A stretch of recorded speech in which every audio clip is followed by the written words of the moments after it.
दोस्तों, स्वागत है आपका आशी स्टोरी वर्ल्ड यूट्यूब चैनल पर। आज की कहानी है माता पिता की सेवा। गांव के पनघट पर चार औरतें पानी भरने आईं। पानी भरते भरते वे एक दूसरे से बातें करने लगी। चारों के एक एक पुत्र थे। बातों बातों में उन्होंने अपने पुत्रों के गुणों का बखान करना प्रारंभ कर दिया। पहली औरत बोली, मेरा पुत्र बहुत सुरीली बांसुरी बजाता है। जो भी उसकी बांसुरी सुनता है मंत्रमुग्ध हो जाता है। मैं ऐसा पुत्र पाकर बहुत प्रसन्न हूँ। दूसरी औरत बोली, मेरा पुत्र बहुत बड़ा पहलवान है। इस गांव में ही नहीं बल्कि दूर दूर के गांव में उसकी बहादुरी का डंका बजता है।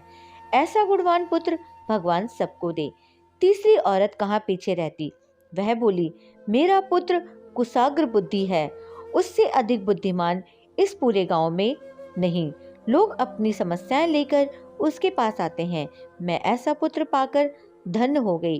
चौथी औरत ने सबकी बातें सुनी लेकिन कहा कुछ भी नहीं। इस पर वह औरतें उससे कहने लगी, बहन तुम भी तो कुछ कहो ना। तुम्हारे पुत्र में क्या गुण है? कोई ना कोई गुण तो उसमें अवश्य होगा।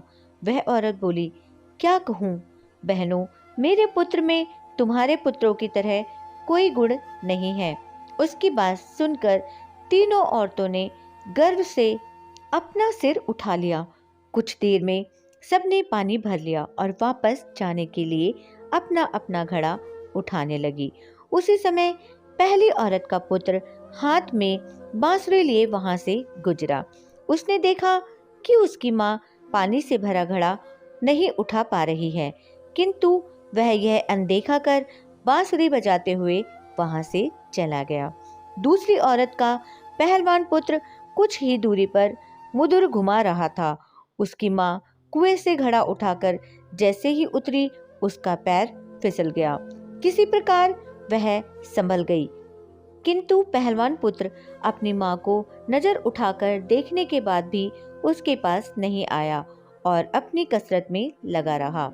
तीसरी औरत का पुत्र भी वहां से किताब पढ़ते हुए निकला।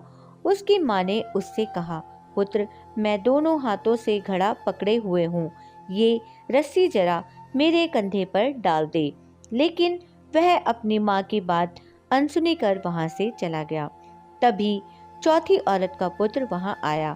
अपनी माँ के सिर पर घड़ा देख वह उसके पास गया और उसके सिर से घड़ा उतारकर अपने सिर पर रखकर चलने लगा।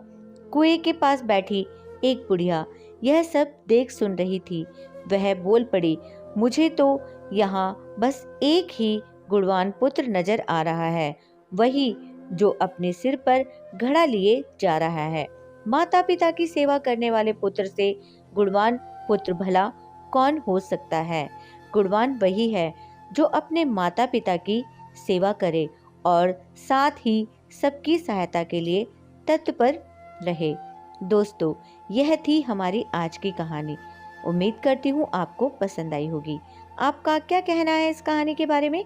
हमें कमेंट करके जरूर बताइएगा। वीडियो को लाइक करके चैनल को सब्सक्राइब करना मत भूलिएगा प्लीज़। मेरा चैनल नया है, मुझे सपोर्ट कीजिए।